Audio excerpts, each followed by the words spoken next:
Alright, in this video we're going to talk about Unit 4, Objective 5, the second fundamental theorem of calculus. So before we talk about the second fundamental theorem of calculus, let's recall what the first fundamental theorem of calculus was.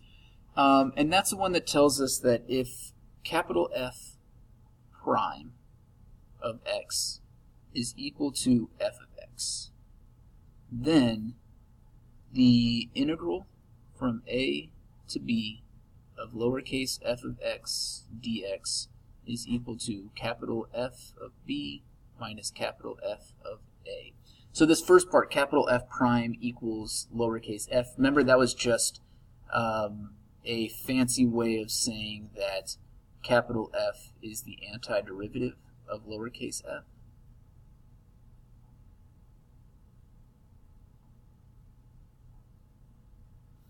So if capital F is the antiderivative of lowercase f, then the integral from a to b is equal to the antiderivative of b minus the antiderivative of a.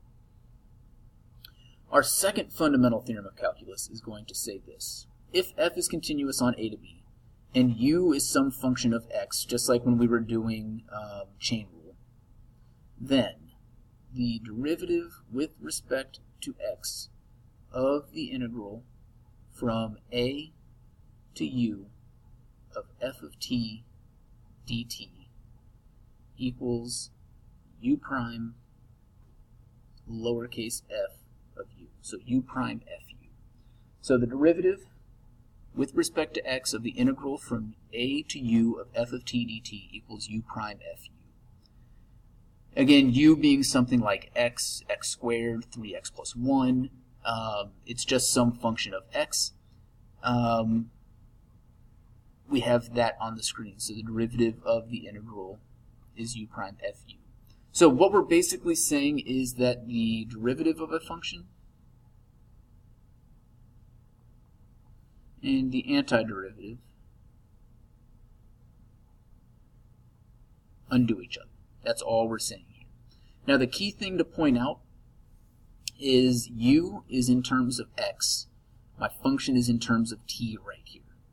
We can't have x as a limit of integration and in the function at the same time, so we're just going to change this to t.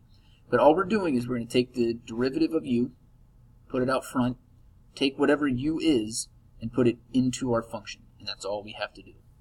So there's a couple quick examples of how this works. So the first one's find d dx, so the derivative with respect to x, of the integral from 0 to x of 1 over t squared dt. Now something else I want to point out about this real quick. This a is any constant. It can be anything we want. It's not going to matter. So if we are looking at this example here, find the derivative with respect to x of the integral from 0 to x, and we look at the next one, it says 1 to x squared. The fact that this is a 1 and this is a 0 makes no difference whatsoever. So derivative, integral, they're going to undo each other. So we want to be thinking u prime fu. Well, in this case, f of t is 1 over 1 plus t squared, and u is equal to x. So u prime is going to be 1. Fu just means take x and plug it in here. So 1 over 1 plus x squared.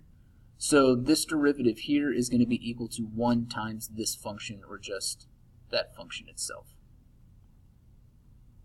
And that's it. That's the second fundamental theorem of calculus. You take the derivative of an integral and they basically are going to undo each other. The only thing we have to be careful with is when u is not just x and it's something like x squared. That's when that u prime is going to be important. So find dy dx if y equals the integral from 1 to x squared of cosine t dt. So the derivative of an integral, second fundamental theorem of calculus, we're thinking u prime fu. So f of t is cosine of t. U is x squared. U prime is 2x. Fu, take our x squared, plug it in here. Cosine of x squared. So our derivative, our u prime, our answer, is going to be u prime 2x fu cosine x squared. And that's the basic way, the easy way that they can ask problems about the second fundamental theorem of calculus. That's not what they're likely to do. They might throw one question like this at you on multiple choice, but what's probably going to happen is you're going to see a problem like this as a free response. So they're going to ask you to analyze a function that is defined by an integral, and oftentimes it's going to be in the terms of a graph. So let f be defined by the graph whose domain is from -5 to 5. Let capital F be the integral from -3 to x of f of t dt, and they're telling us that f of -3 equals 0. Now, most of the time on AP, they're going to call the function g of x instead of capital F of x, but it's going to work the same exact way.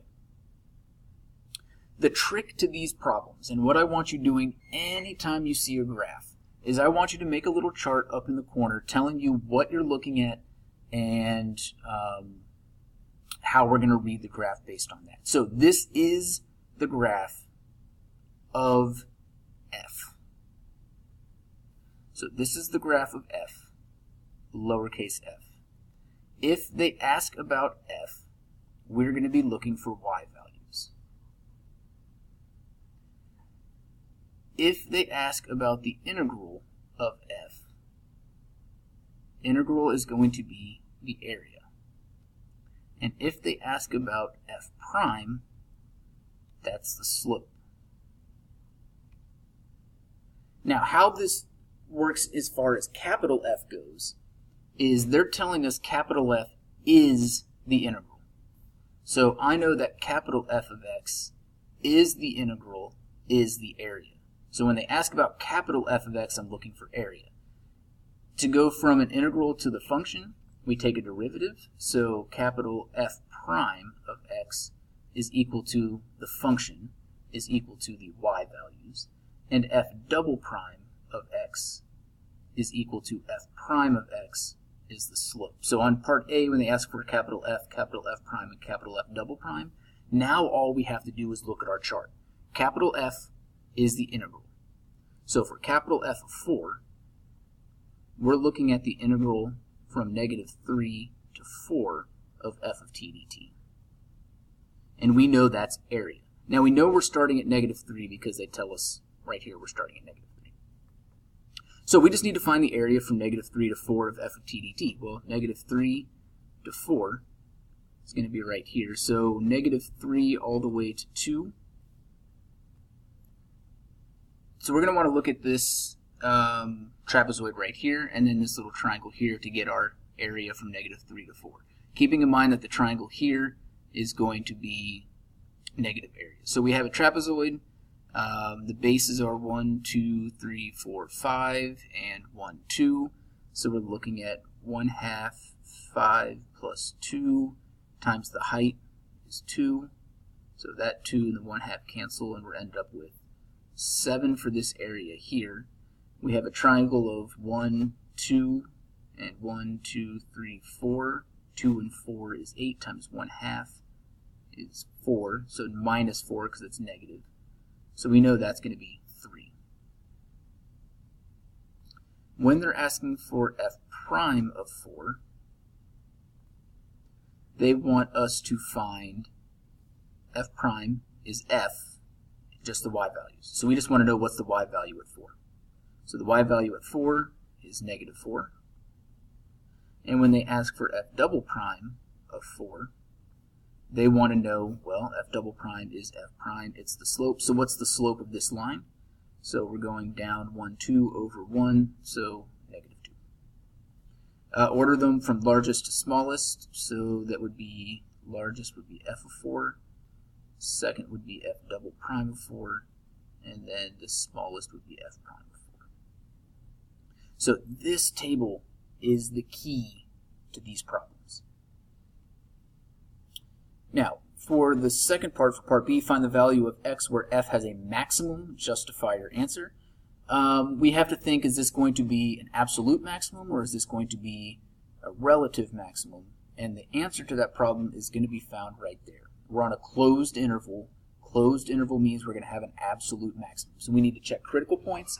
We need to check endpoints. So we know the endpoints are going to be -5 and 5. And now we need to think about our critical points. Our critical points are when the derivative is 0 or the derivative is undefined. So we're trying to find our critical points. Critical points, like we said, are going to be when f prime of x is 0 or undefined. Well, f prime, according to our chart, is just f. So we're looking for when f is 0 or undefined. There's nowhere where my graph is undefined, so those don't happen. So we just have to find where I'm 0. Well, f of x is 0 at -3 and at 2. We're looking for a maximum. I know that my derivative changed from negative values to positive values. So I know this here is going to be a minimum. I'm going from positive values to negative values. So this is going to be a maximum. So I don't need to check all 4 points. I just need to check my endpoints and 2 because I know that this is going to be a minimum. It could be the absolute minimum. It could be a relative min. Either way, it's not going to be the absolute maximum. So the x values we're checking are going to be -5, 2, and 5. All right, so to find these, remember capital F, according to our chart, is the area. So we're going to go the integral from -3 to -5 of f of x dx. That's a problem because these are out of order. So we want to make it negative -5 to -3 of f of x dx. If we look, it's a little triangle here. The area of that triangle would be -2 because it's under the axis, but we have this negative out front, so that's going to give us a +2. The integral from -3 to 2 of f of x dx we found earlier is 7. And then the integral from -3 to 5 of f of x dx we know is going to be this 7 here minus whatever this triangle is. Now this is going to 5 and this kind of cuts off, but this is going to go down to the point 5, -6. So it's a triangle. We have a base of 1, 2, 3 and a height of 1, 2, 3, 4, 5, 6. So 1/2 times 6 is 3, times 3 is 9, and it's negative area. So we get -2. So if we're trying to find the x value of our maximum, well, the maximum, the biggest number I see is 7. So the x value, we're going to say a maximum at x equals 2. So that will do it for this video. We'll see you in the next one.